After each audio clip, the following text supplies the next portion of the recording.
Buenos días, tardes o noches, me presento, soy Oscar Humberto Villarreal Ibarra, perteneciente al equipo 4, y hoy les vengo a hablar sobre los componentes de la inflación y la política monetaria.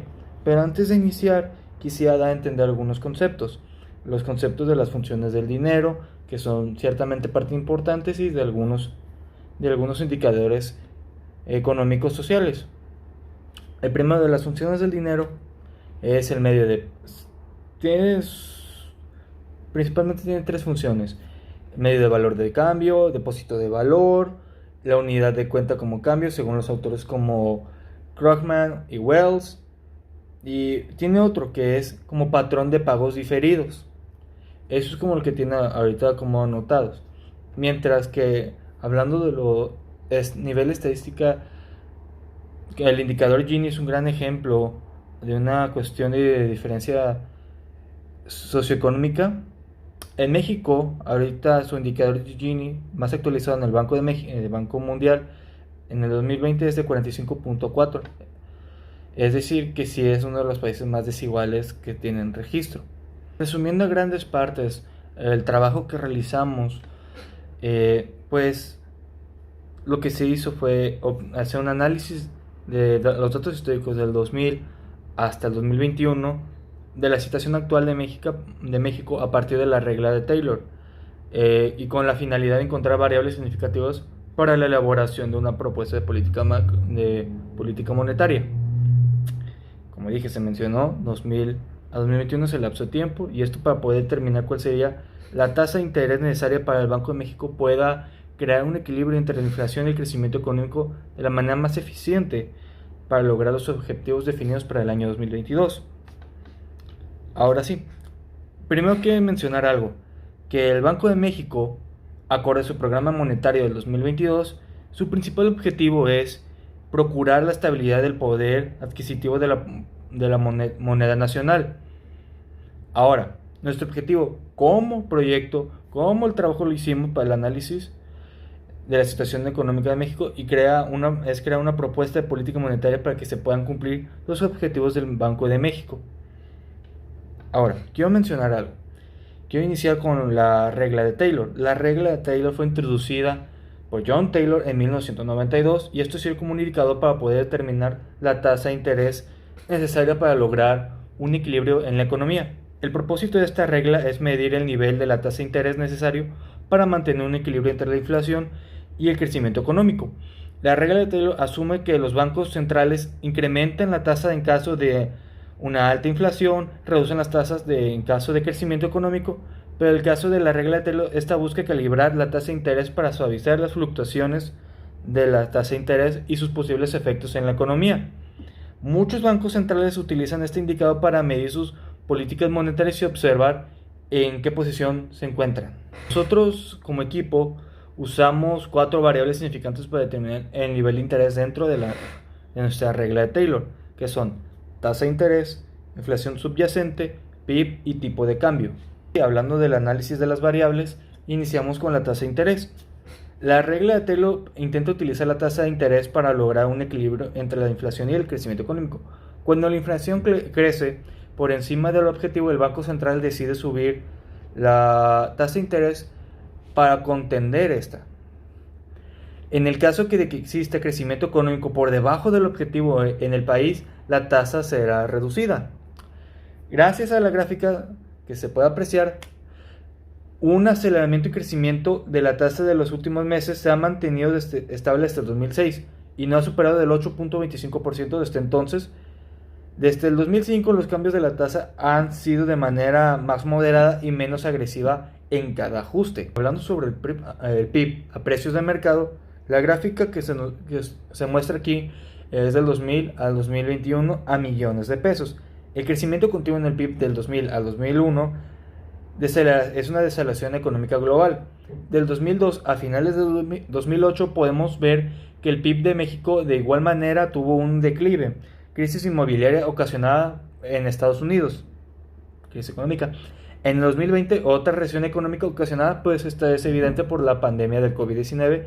El PIB en México volvió a disminuir, números que no se veían en casi más de 10 años, de 18 mil miles de millones a 15,000 miles de millones. Cada año se aumenta aproximadamente 1 millón en compensación del primer trimestre con el último trimestre cuando no hay crisis económica. De los últimos trimestres, en el último año de comparación, el primer trimestre del próximo, de nuevo hay una reducción del PIB de aproximadamente 500,000 millones. Sobre la inflación, mientras la inflación se ha mantenido promedio cercano alrededor de un 0.35% mensual, actualmente se experimenta un pico de más del doble, tocando niveles cercanos del 0.80% mensuales. Estos en los años del 2010, 2014 y 2017. Ahora, durante ese lapso, la tasa de interés en estos mismos tres periodos, 2010, 2014 y 2017, después de los picos inflacionarios, pasó de 4% a 5% en el 2010 y se mantuvo igual durante el 2010, y de 6.5 a 7% en el 2017. Ahora, actualmente el pico que se experimenta está siendo sostenido, por lo que pudieran venir alzas en las tasas de manera más agresivas. Sobre el tipo de cambio, a lo largo de los últimos 22 años se han dividido diferentes etapas de depreciación. De julio del 2008 a julio del 2009, la moneda se depreció un 30%. El peso pasó de promedio a 11 pesos del 2000 al 2008 a promedio de un 13 pesos del 2008 al 2014. Se vivió una depreciación constante desde que el punto hasta el 2017, en donde comenzó a estabilizarse y terminó promediándose hasta la fecha un valor de alrededor de 20 pesos por un dólar. Hablando de ya análisis en los resultados econométricos, se hizo una regresión estadística en donde la correlación de la tasa de interés a la tasa de inflación salió a 0.4509, la correlación de la tasa de interés y el PIB salió a menos 0.4152, y una correlación de la tasa de interés con el tipo de cambio salió a menos 0.3367. A partir de nuestros resultados de nuestra correlación hecha, interpretamos lo siguiente, que es: al comparar la tasa de interés y la tasa de inflación hay una correlación positiva, lo que indica que se cumple en la práctica lo que se plantea en la regla de Taylor. Y al comparar la tasa de interés con otras variables, obtenemos valores negativos, lo que indica que no se mueven en la misma dirección. Y a partir de nuestra regresión interpretamos esto.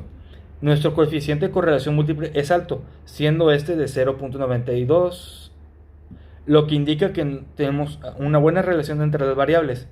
La R cuadrada con un 0.858. Nuestro nivel de confianza es relativamente alto con un 85%. Con el análisis de resultados de la regresión se arrojó un pronóstico para la tasa de interés en referencias al último periodo de nuestra base de datos en el marzo de 2022. Nos pronosticó una tasa de interés del 8.87.